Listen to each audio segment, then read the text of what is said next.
Hello, everybody. Good evening. This is Dr. Rao. For being here.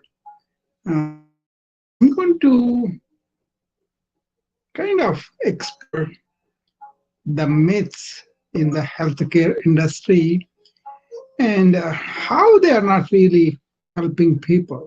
You know, this is going to be a uh, 3 or 4 days affair. So I'm going to take it very leisurely and invite people to participate and tell me whether my viewpoint is right or not. Uh, but this led to something significant work for me in the sense of how I can contribute to the wellness of populations anywhere, right? So this is not something of a business proposition or anything like that, but more like a philosophical look at what is healthcare is and what is supposed to be and how can get there. You know, uh, you all know that I'm a MD in internal medicine, and I was trained in India for the MBBS, we call it there. At the end of it, we are given the MD degree, like, you know. But then there are also specialties. When you do that, they will say MD there for that. But basically, for all practical purposes, you go through the medical schooling and then internship, and afterwards you will get the degree. But right after I got the degree, I was there in cardiology as a senior fellowship for 6 months. But that was also inside the hospital, our own hospital. Then, I mean, our government hospital there. And afterwards, I came to United States, and ever since, I only practiced here in United States. But I took keen interest in the health systems, not only modern health systems around the world, in Europe, in Asia, in Africa, like that, but also in the ancient systems. What were the health systems like? What did they base their everything? All that, right? Really took a lot of uh, study, right? So I'm glad I took that because a lot of things that we could do preventatively in the modern medicine, we are not doing that, where that was embedded in the lifestyle in the ancient times. Okay, so anyway, the myths I kind of gathered are many. You know, as I practiced, I kind of realized them, and as I was being a student, doctor, scientist, and also researcher. Um, all this, I'm a teacher. I was a teacher to many doctors, right? I discovered there were so many myths in the society, in the individual patient, and also in us, healthcare providers, and health systems, and governments, policymakers, everywhere, right? So we're going to explore some of those myths in these 3 or 4 days, and how those myths have led me to be now as a holistic healthcare educator and provider of some services based on that. That was really personally very good for me because I didn't have to go through a lot of stuff we will go through if you believe those myths and then go through. So, number one myth was that insurance companies care for our well-being. That's a big myth because they only care for the revenue. Okay, so anything that says that revenue goes down, they don't want to support. Okay, so many people have the myth that insurance is there, then I'm protected, then I'm going to be taken care of, and all the services that I need will be coming. Probably many people going through the experience of the patient getting into the hospital, going to the doctor, they experience now that they're making more payment out of their pocket these days, right? People are really are getting aware of that. you know. But if you really look at it, there's a private pay, they call it, that is the portion of the patient that will pay amount with the hospital bill. And one serious illness in one person in the family, usually families go bankrupt. That's the situation. So that's a big myth that insurance companies are really caring for our well-being. They may start some programs like they will send a nurse to the company to check the blood pressure and all those things. So they are there. They are doing them so that the patients won't go to the hospital with a severe illness, and then they'll have to fork out a lot of money. Okay, but either way, that's a good thing that's going on. Pre checkup and discovering people with high blood pressure at workplace before they have a cardiac event, we call it, like a heart attack, a stroke, and something like that. Hi, Nazli, welcome. So that's the biggest myth, that insurance companies are really caring for our well-being. Okay, so you got to be really careful about that, and you got to read the fine print and what they say, how much you have to pay and how much they will pay, and what are the limits. And all. There's a donut hole. So many things are there where they will get you. They'll get you to pay out of your teeth lots of times. And they don't help you to be well and healthy and not needing the doctors and hospitals. Okay, so that's number one myth. We will talk more about it, each one of them, but I'm just introducing some of them, just throwing there, just to stimulate your thinking, and then adopt some lifestyles in your life that will really let you be away from the that kind of revenue system, right? And the second one is that individual human beings are going to be responsible for their well-being. That's a big myth. Okay, people think, oh, I will look at it. The health is the last one people look at. I'm going to do whatever I please because I'm free and nobody's going to put me any restrictions. I will live, I will enjoy, I will live it up. And then I smoke, I drink, I kind of eat whatever I want. I don't exercise. I put myself under a lot of stress. I don't do any of those. But when I'm getting really down with some serious illness, then I will look for the doctor. And go. That is still prevalent, right?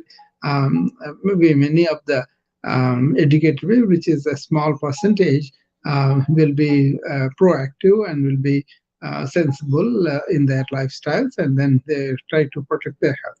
But in general, what is happening is people work to make money, and then later on, when the health is affected, they kind of put that money to get better, if at all they're lucky, right? But that's a, I'm not saying anything cruel, but actually that's what's happening. We see it all the time. But it is getting better and better for people to exercise, eat well, and all that. But in general, overall, the society as a whole, that's a myth that all people will care for their health. But that's a commonsensical thing, but it is important in health policy, right?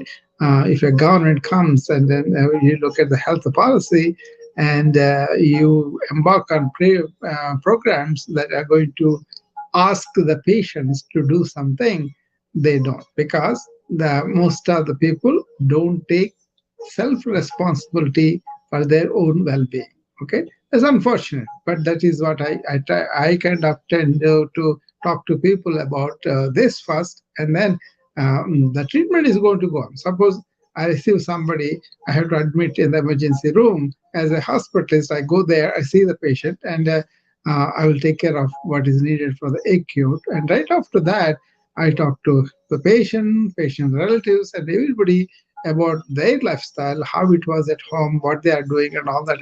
Broad strokes, right? And then I'll kind of make a note of making sure that these people are paying attention to these lifestyles I was talking about. Okay, so that's the second myth that I kind of put it randomly, not that according to the number or anything, but just throwing out these myths, which we'll engage in deeper discussion later on. Okay. The third thing is that they all think there's a magic bullet for everything. If you get sick, you go to the hospital, they are supposed to fix it, whether they know about it or not, whether they're capable or not, whether they have the equipment for it or not, they have the technical expertise or not, and all that. Because people hear about all these miraculous cures in one or two people, and they assume everybody should have it. For example, technology. If they see a hospital doesn't have the latest technology, they walk away to somebody else. So these people are competing with each other to spend a lot of money to measure up to the expectations, and then the charges will be passed on to them. So believing that there's a magic bullet for everything, so it kind of gives the people license, like, oh, we can do whatever we want, and then once we get sick, doctors will fix us. Okay, that is still prevalent. No one understood, but more and more people are, because of the internet. There's a good thing about getting to know their facts of what is going on with that illness, and also being led by some people, which is not really good material. They will be reading all that. Okay, so there are other myths, but many myths are really not known, but we know them in the field. Okay, one thing is, I think nowadays people are knowing more about it. The myth was that the healthcare providers take care of themselves better because they know everything that's going around. They know all the things that they can do to fix themselves up. They think they're going to take care of themselves better. Total myth. Because why should I see then so many burnout doctors? Because the burnout doctors are, because they don't employ these health principles, due to any number of factors. They may justify and all that, but then essentially that is what is happening, right? That's another myth. Now you may say, why do I have to worry about these myths? Because these myths are leading to misunderstanding about what they should do about their own health, what they should expect, what can things will help them to live better life. So when they come to the stage where they are really organ damaged, they really have the disease has extended to a place where they cannot go. So that kind of people rely on medications. The more and more medications, the more and more interactions and side effects and expense and all that, right? And also, once you are completely on those medications, you may not be able to reverse many of the diseases that could be reversed. Not all of them, but some of them. Like, for example, you take diabetes. Diabetes is a disease very prevalent. Many people have, right? There's a myth that it cannot be cured at all. It cannot be taken hold of. It cannot be controlled. It is cured when you begin to see pre-diabetes state, and then change the lifestyles that were leading to manifestation of diabetes, right? Otherwise, it will march on and it will be affecting from head to toe.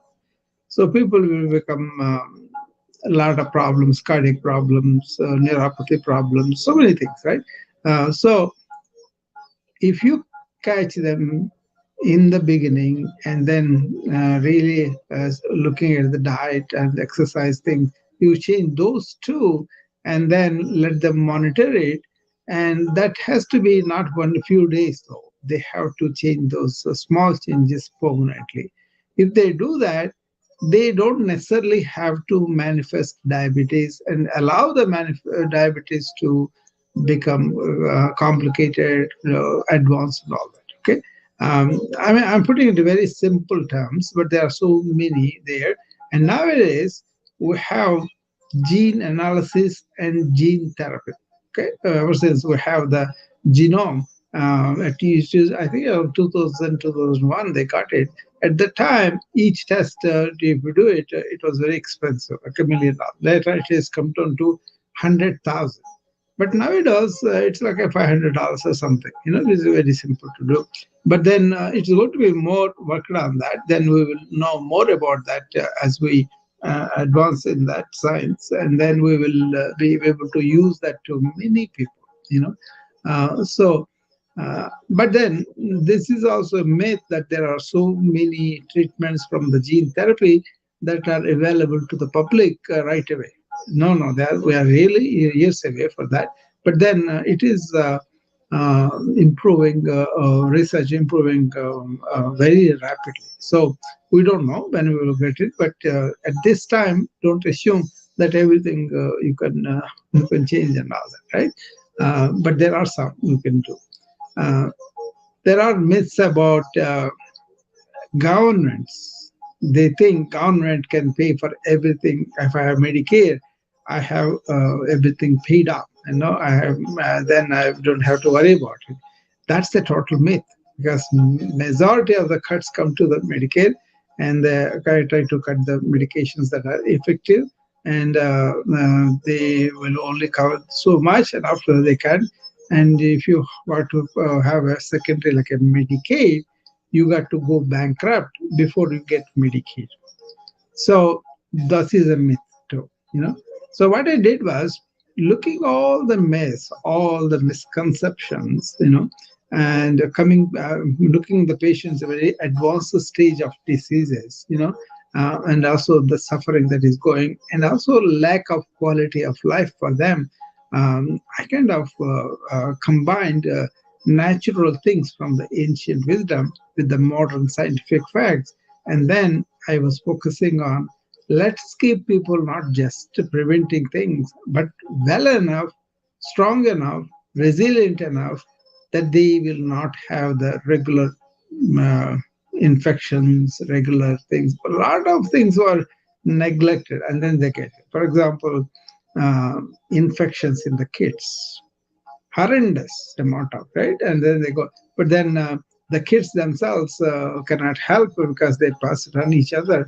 But you could do a lot of preventive mitigation at the a point of spread, and we can make so I used to go and do school physicals, um, just as a service to the kids, because they asked me, I arranged it, and then few doctors went from our local community, and then we kind of did all physicals from morning till evening, 2 or 3 days. So in those, some just it's really mechanical, but they don't spend time about talking to them, health education, proper infection prevention, and what they should be wearing masks at certain seasons, even before the COVID. But then the controversy with the mask wearing and all that. Okay, so that's also a myth, thinking that health policy people have the means and intentions to really protect the health of the elderly and all that. But for the vote records that you have, the elderly won't have any voice really after that. So if you take the care of the Medicare patient and the private pay patient, it's a vast difference. Why? So that's a myth, thinking that government cares for our health and is going to provide it. Okay, so everything points again to individual person understanding these things and being proactive about their health.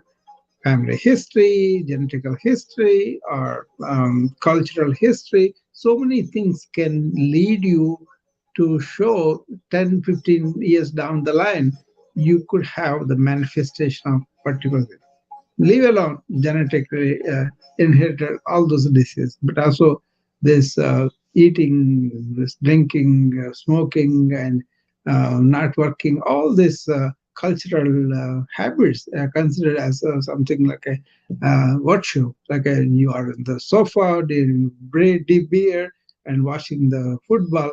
Oh, I think that's very conducive behavior to develop metabolic syndrome, to develop hypertension, to develop diabetes, and eventually leading to heart attacks and all that, right? People in decades and decades, like 20s, 30s, 40s, they indulge in this behavior, and then they have this cardiac event where they have problems. They still we have so many cardiac deaths. Why? Because of this. So that is kind of you know romanticized or propaganda, saying that this is fun, this is good for you, this is doing. So exactly opposite. They're supposed to move. They're staying in the sofa. They're supposed to keep the mind calm. They're excited, engaged, and all that behavior.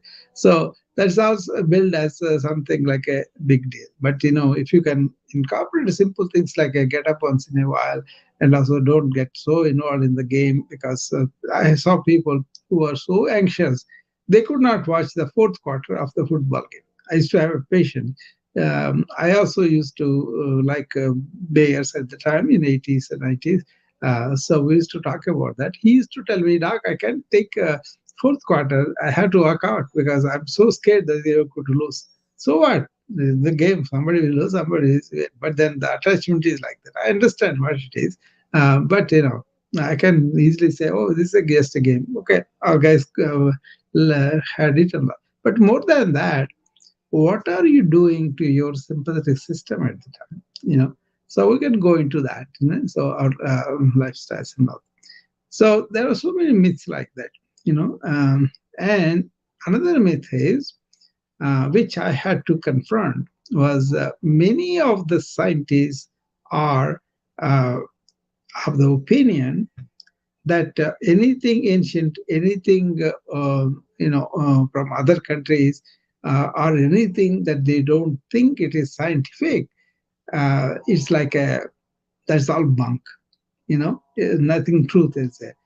There may be some, but not all of them. Just like all the scientific things that they are publishing, many journals, that's not really going through the scrutiny that it used to.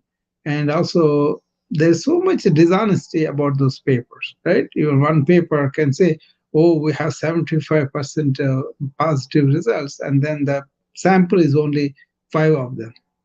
That kind of dishonesty goes on, and is still happening in the academic circles, right? So that's another myth, that whatever you say like this, whatever the ancient wisdom is bunk is a myth. Whatever the scientific comes is all good, that's a myth. Because it depends upon how the process is done. Both actually depend upon finding the truth. So we got to invest some time to really find out what they are saying is the true or not. Go and research and find out, question and all that. Without doing that, having the prejudice, I think that's not healthy. So there is a scientificism, we call it, that these scientists are so close-minded, they cannot open up their mind to receive something truthful. But the patients, some they have, anecdotal experiences, and they got better with certain thing, and then they come and build it up. That is the weakness there, right? But whereas we have to really look it up and say, um, what is going on here, and then consider them case by case, maybe, right? So that's another big thing. What is happening is, because of that prejudicial attitude, we are missing some of the real ancient health practices that worked very well for people. Okay, for example, uh, meditation, right? People are now meditating, the people are not, but then there is a deeper meaning about that too. But then if you are working in a modern society and you are constantly whipped, constantly really agitated and all that, then that's not good for you, and you are having nervous breakdown, stress, then burnout, and lack of productivity, relationship are breaking down, all those things are happening. What says, if we just calm down and then especially make a deliberate attempt in the morning and in the evening and understand what is true meditation, how it helps, and how to be meditative when you are actively engaged in life, that would be a very valuable contribution. But many of the um, healthcare providers politicians, leaders, they don't calm down. They kind of express whatever they want, and then they provide a bad role models, right? So people don't understand what is meditation. How can they comment about that? Okay, so that's only one of them. Take for example, you have living close to the nature, very advantageous. Many people live close to the nature, right? And then you have a prejudice about that, and then make everything with chemicals. The medications and the bases, all those things. They are so many people make them they are not healthy for us. For example, organically grown food versus pesticide and fertilizers grown food.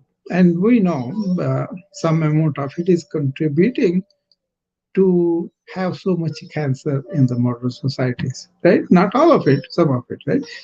So many go for organic, which is very costly these days. But if you can grow them in your backyard without really using fertilizers and pesticides, I think you have a better chance of vital nutrition, which will help you with your immunity. Then it's a long process. It's not like a quick thing. So that's a myth that all the scientists believe that only this is truth, nobody else is true. That's really not true. Okay, uh, so I am kind of exploring these things for so many years.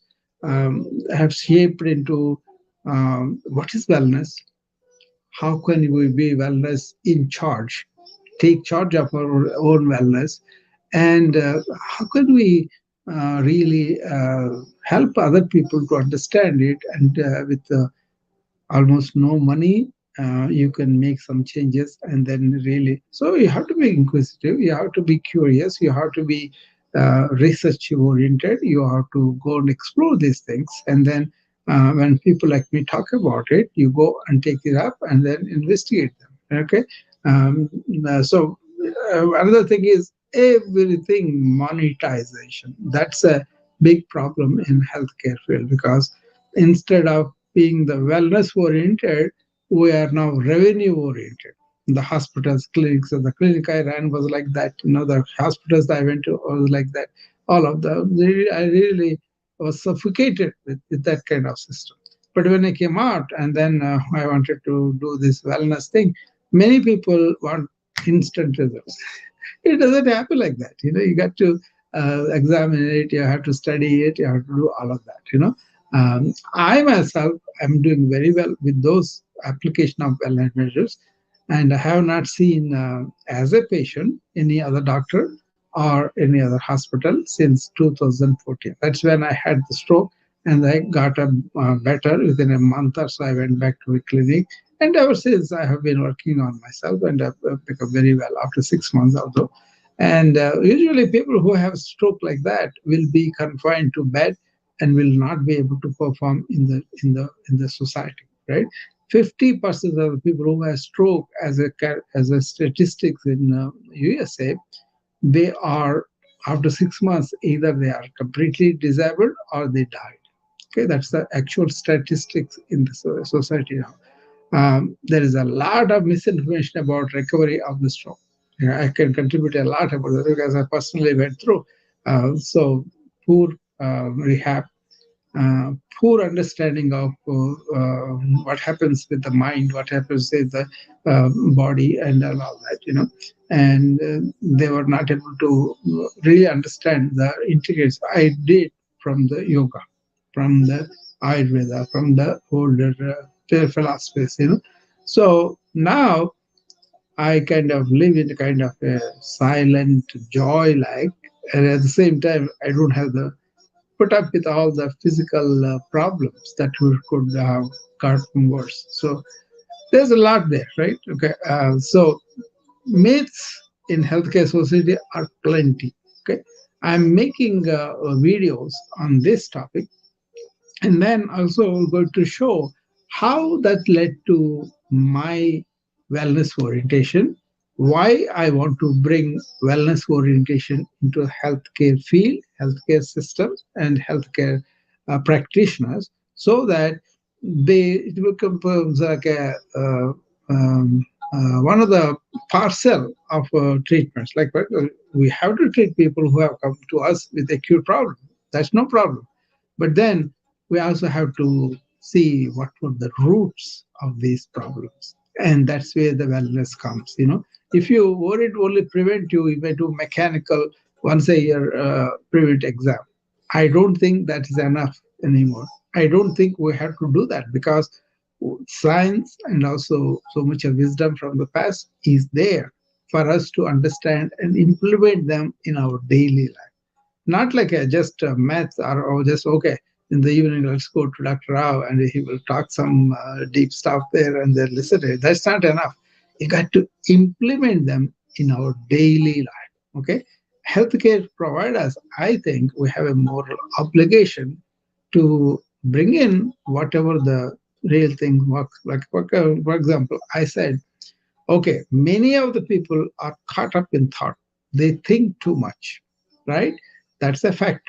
And the technology that we are getting, we have to use it properly. But that we have become slaves to that.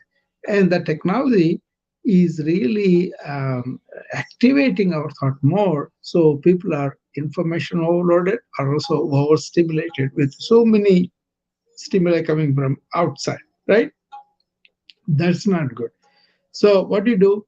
You take a few breaks. You make sure that you are in charge of the technology rather than technology is. Probably we will lose that also because of the AGI, artificial general intelligence, that is already here, right?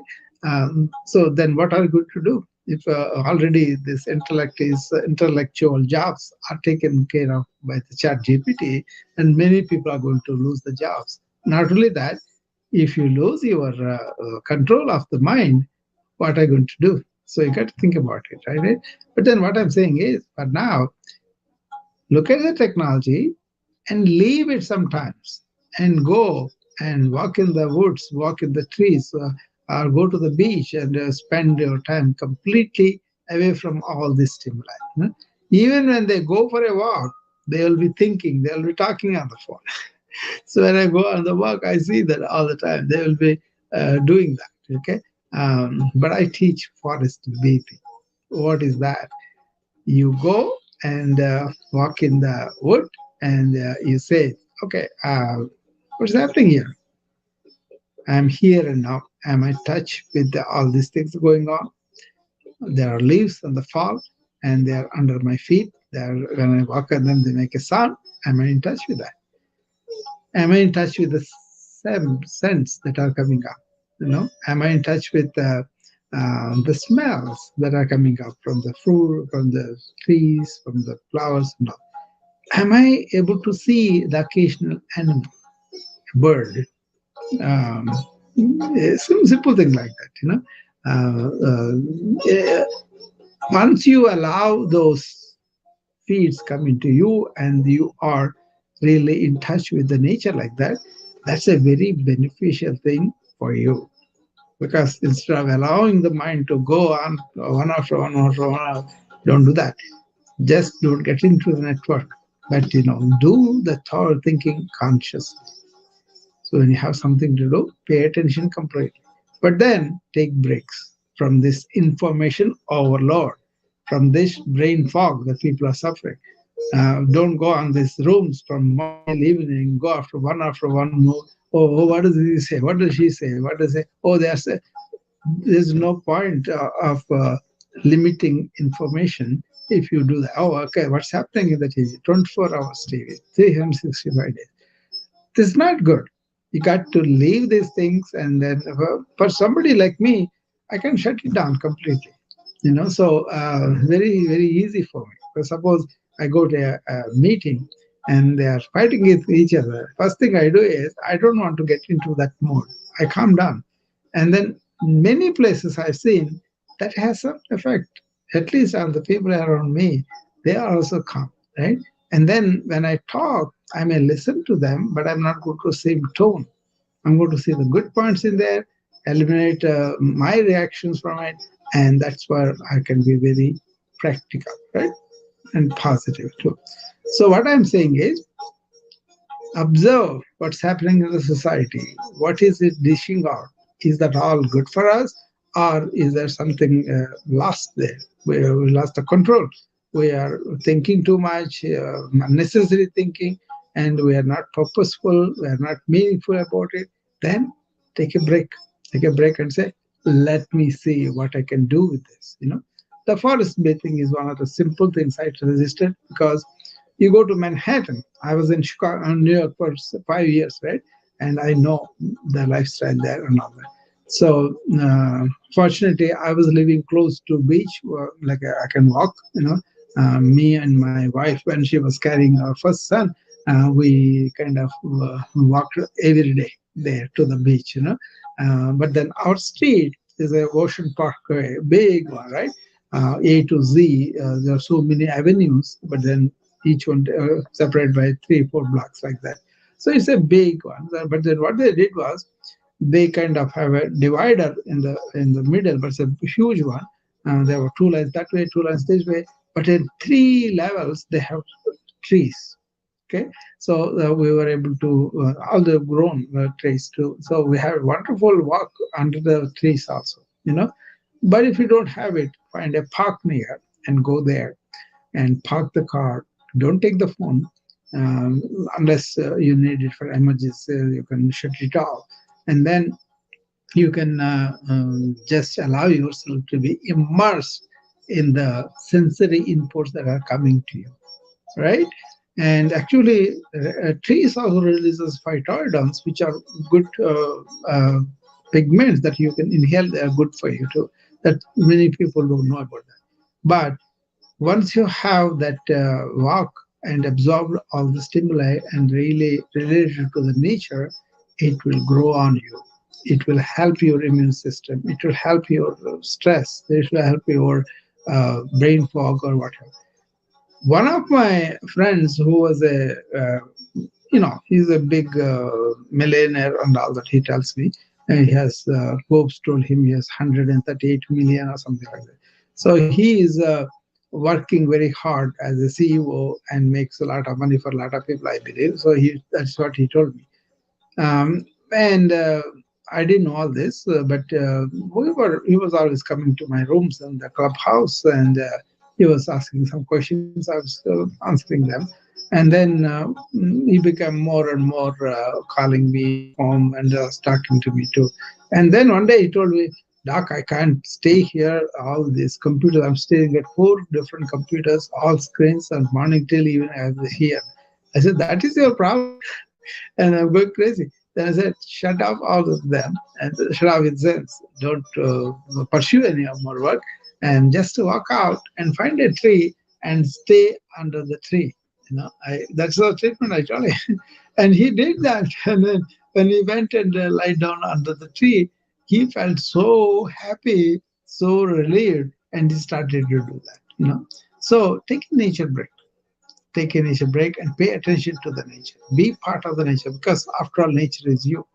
This is something very important in ancient cultures because they kind of accepted nature as the mother and developed everything around that mother, and also developed systems that can regenerate the mother, versus modern times are really becoming so much consuming of those resources without replenishing them. That's the problem, right? So what is happening now? The whole climate is going to dogs. It has gone to dogs, So we are still struggling. See, latest COP meeting, what happened? The Saudi Arabia said, no, we will not be doing those cuts and all because they don't want to eliminate the fossil fuels, right? So everybody else was saying, well, this is the time we have to do it. We see the destruction coming in with us. But then one person, one bad seed, spoiled the whole thing. You must be knowing this, all you people. The COP meetings that happen, they make resolutions, but they never do any of them. Meanwhile, we are paying the price for this kind of indulgence. Okay. So the the thrust of regenerating the energy resources versus consuming them really helped the ancients. Really, they were not really away from the all these resources that we could cultivate. Right. For example, they had simple living outwardly, higher thinking to understand the world, to understand the society, to understand the individual. They spend so much time, not on just making a living or going and living it up. And all. That's the tendency we have developed as modern people, right? And now we are realizing that is excessive. Instead of that, we should have been re-nurturing the trees and everything instead of just enjoying them, right? I mean, some people do that. They really work very hard to restore the earth, but then the damage is 1,000 times.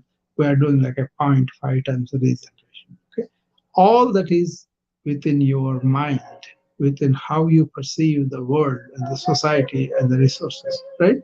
So living close to the nature, and not many people are doing it, and that's the important way to look at ancient wisdom and how it has. One of the things I kind of learned was mind. Ancients have really explored big way in that.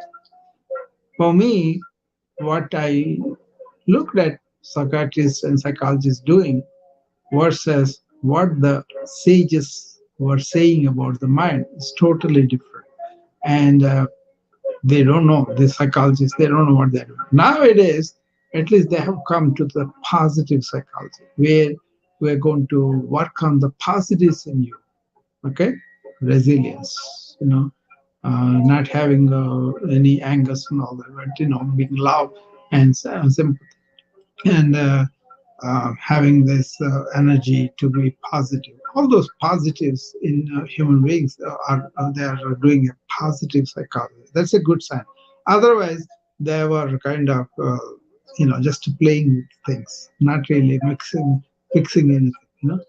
Whereas ancient cultures talked about inner resilience, talked about steady mind, serene mind, solitude of mind. And compared to them, modern have to learn a lot, because they not only understood mind, but they transcended the mind. Some of the things I kind of encourage, I kind of preach in a way, is about move the body and calm the mind. That's a big deal. Okay, so in lifestyles, right? But a lot of people, because of the information flow, because of the culture, how they were brought up, or thinking that only technology has solutions, which is not the case. I'm a technologist. I'm an informatics major and all that. But then technology is a tool, and also when you really separate the human beings and adopt technology as your life, then you are missing something as a whole, all of us, right? So the ancients don't have outer technology, but they have inner technology. So the myth in healthcare field is all the technology will heal everybody to the core. No, they are good tools to help us. Stethoscope is there. It helps me to hear sounds much better, much bigger, and in between all that. But I had to make a decision about why they went out of whack, the heart sounds, and how I can fix it, right? Like that MRIs and all those things, so they are contributing significantly. But by themselves, without us interpreting, without doing all that, they will do very little, I think. I mean, there are certain areas where they can help us to have better molecular biology, better crops and all that with the gene therapies and all. But then there is a potential to be misusing the technology too. Anyway, I don't want to deviate into that. But what I'm saying is, don't assume, that's a big myth, that technology can take care of us at every level, the human suffering. I don't think so. Okay. So I use technology, but then I don't have any misconceptions like that. Okay? So I can go on talk about like this for hours because this is something I spent time on. I studied the myths and also I kind of really embraced um, the good things in the modern science and the good things in the ancient wisdom. Then I went into this wellness. Then the next 2 days, I'm going to focus on how those things are really put into my practice, my dealing with patients, my dealing with systems, my dealing with my company, and all that. And what happens in the activities of my company by incorporating these philosophies, and how people have to work long, not hard, but then long to understand, to take away their habits, to do all. But it's not like a simple thing I'm talking about. Okay, so there are people here on the StreamYard, and also here I'm new to the StreamYard as a I was doing on the Restream, but then somebody recommended that I switch to StreamYard, so I did. I'm doing almost for the first time, I think. But I'll engage people on StreamYard. I am doing a live every day in the morning, especially in the weekdays, on my Facebook group. It's called Conquer Burnout. Conquer burnout. That's the simple one, and I welcome everybody to come there because that's when I can engage one-on-one or in the group of any things that you want to discuss about. Okay, it's not that I'm going to teach you; I'm going to explore with you of issues, and I will give my 2 cents worth, and then we'll go from there.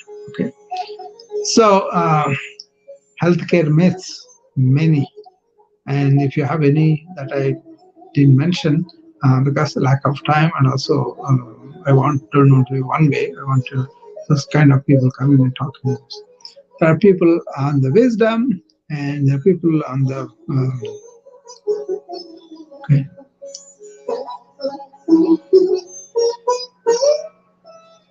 Okay. So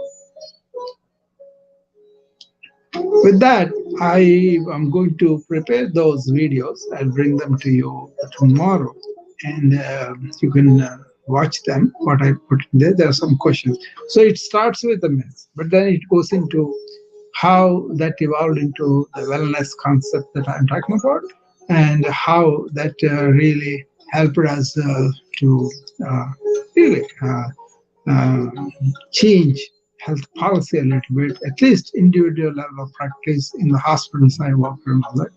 And then also it has evolved into a good philosophy for me to practice for the rest of my life. And so I'm writing, I'm putting books and courses and things like that. That can be later on also. But I'm not going to make this just a money mongering thing, but more like a uh, stimulate people to think about this wellness and the myths, and maybe they will take positive action for themselves and for the families, for the societies they live in. Okay.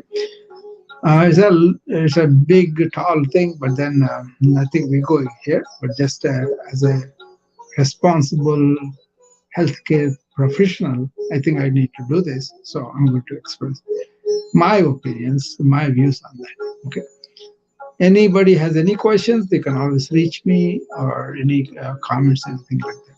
That's something we can also do a webinar formally, and we will send people some invitations, and then we will collect people and then do the webinar.